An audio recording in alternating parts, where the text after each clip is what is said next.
Hi guys, it's 7Demo7 and this is the Eachine E010. Basically it is a copy of the Inductrix, which is basically not a copy, it's basically form and factor copy, but obviously you cannot bind this to standard radios. As far as I know, I could be wrong on that.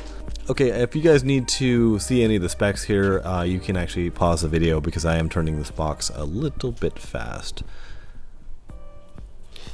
And here's what the quadcopter looks like. It is a great looking quad, black and green. Bright green is actually my favorite color combinations. Alright guys, so this is the typical type of toy controller that these type of quads come with. This is no different. It has an on-off switch. The top button here is for rates. The other button is for flips up here. You have your standard trims, forward, backward, right, left, and the headless mode and return to launch. Okay guys, so this is the top view of the quadcopter. Like I said, very good looking quad. This is the bottom where it holds the battery, the 150 milliamp battery pack. And this is the kind of non-standard battery connector, and that's soldered to the board. So like I said, I'm probably going to replace that. But just overall a great looking little quad. If we pop off the top here, we're going to take a look at what's inside.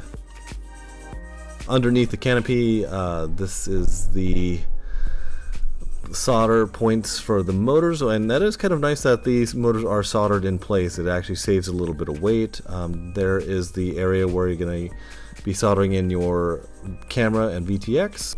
These props are slightly different than the Inductrix, and this is that non-standard plug from the charger. So this is what comes in the package, along with 4 extra props and a USB charger. This copter comes with a 150 milliamp battery pack, which looks a little bit like this.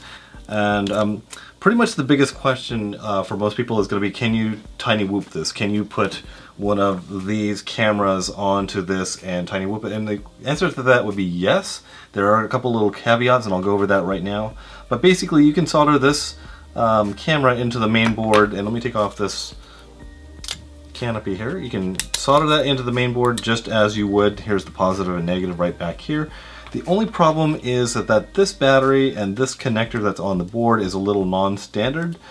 You may want to basically remove this battery connector here with some wires to a standard lead like they have here on the Tiny Whoop. Now that will allow you to run some of the larger battery packs. Let me grab one. Those battery packs would be something like the MyLipo here, which is a 205 milliamp battery pack at 50C. I'm not sure what the C rating is on this little guy here. It says 30C.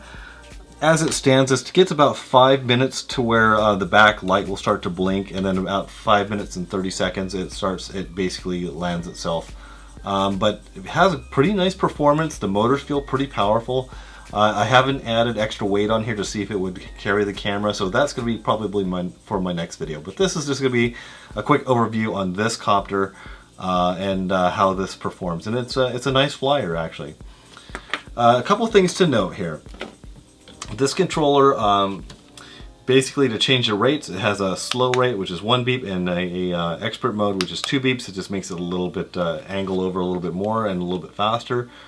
This is the flip button, automatic flip, so you hit the button, it'll beep, beep, beep, until you give it either forward, back, right, or left, and those directions will make the copter flip in that direction.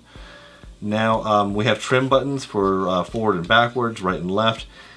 I have to tell you that they don't do a whole lot, but when you set this on a flat surface, it's supposed to recalibrate itself. So I haven't really needed any trims as of this moment. Sometimes I'll hit the button and it'll beep, and sometimes it won't. Now it has the whole headless mode and return to launch mode. I don't use those, and these buttons, like I said, seem pretty useless. So if that's something you're looking for, you might want to look elsewhere. You'd have to modify this battery carrier to carry the 205 milliamp pack. There's a little thing here that doesn't allow this to go all the way through. You just have to trim this out and then push it through, and you might need to run some foam in here to help hold this in place, or you can zip tie it to the bottom, however you'd want to do it. You would want to allow this to lay flat so that you can recalibrate the gyros. this overall package for the price is really, really cool. I will leave a link in the description below, as I always do. Anyway, let's get this thing flying around, and I'll talk to you guys in a sec. Okay guys, so this is the quadcopter flying outside. When I tried flying outside, it was obviously windy. You can see the trees there, so I definitely took it inside. And I have my son Aiden here, who has flown this quadcopter. We're going to talk a little bit about how it flies. And what did you think? What's your initial impression? I think that it is fast and fun. It hovers really well, but it doesn't handle the wind that well. Yeah. That's the thing. And what about like the yaw rates, and is it pretty easy for you to handle? It's pretty easy for me to handle.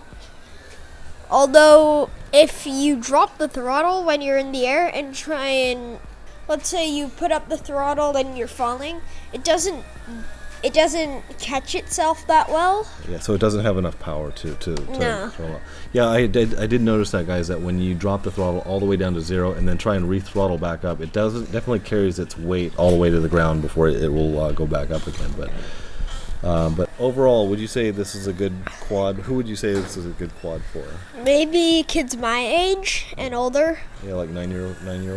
9-year-old and older, most likely. And older kids like me who want to put cameras and everything else on it. Yes. So that's going to be part of the next video series, which is going to be... You're going to tiny whip it, right? I'm going to try and tiny whip it. I'm going to put the fast motors on it. I'm going to put the My LiPo 205 milliamp battery packs and the Hobby King Quantum VTX and camera combo. So that is up and coming. So I will let you fly this FPV when I get it FPV. We're each gonna get a tiny whoop. Maybe we could race them.